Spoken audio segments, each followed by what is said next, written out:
not make a book review for a long time. I have many books piled up that I never get the time to make the review because why waste the time when I can open another book and start reading another one.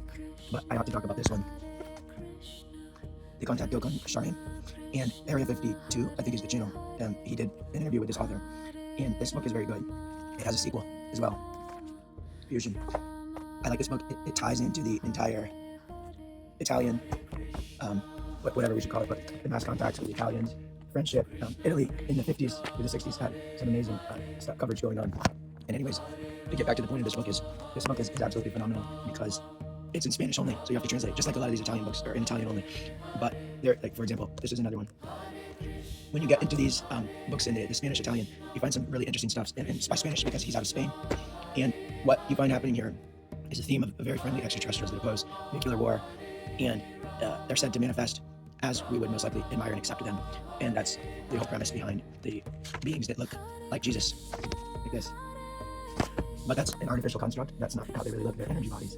And I think it's a good time to review this book now because I was just sent something by Truth and Focus regarding the speed at which AI can become a surgeon, a neurosurgeon, any type of surgeon, by digesting the annals of all that literature and immediately go to town advising anyone, especially a robot, what to do, when, where, how, and what the order of operations, and would have an error-free surgery in theory.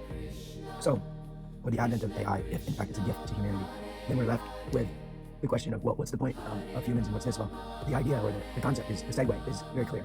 We leave the body and we become energetic beings. So we detach. It's if you've heard the adage, it's the metamorphosis of the caterpillar to the butterfly, like a phenomenal genealogical act that otherwise is impossible. You have two codes with two distinct biological survival mechanisms, etc. So who's to say the pinnacle of the mammalian species, or maybe reptilian as well, isn't to then become an energetic body? And so what happens in this book is the man has many contacts with Sharhim, and Sharhim informs him. Sharhim can present himself in a silicon-based form. It's not carbon, but he can morph into silicon, and he can morph back into being just a light being. It's phenomenal. It's like these are energetic gardeners tending their garden, which is what we might see through worms and these other similar things. And there was one more thing I wanted to bring up, and that was, that when you study the friendship cases and Sharhim and all these others, you quickly get here. Bhakti yoga, you quickly get there. And you can get to Christianity as well.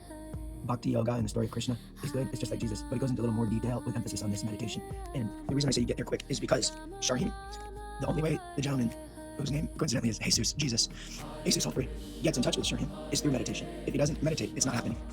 And here we see an orb. The orb comes from the sky, and it allows the beings to materialize. And those are two classes of beings that appear to be soldiers, like the Nordics, and then they have a more angelic being in the middle. So triage what I'm saying here, with all these books I read, triage that with the story of Chris Bledsoe, triage that with ancient practices of meditation, claims of transcending.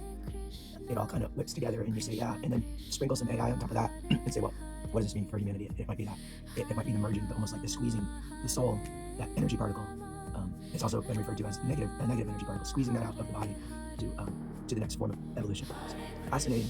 Many more details, and maybe if I get time, I'll post a few pages from some of those books, but it's hard to take the time because I just gravitate to it. Hope this was informative and a good synthesis of some recent things.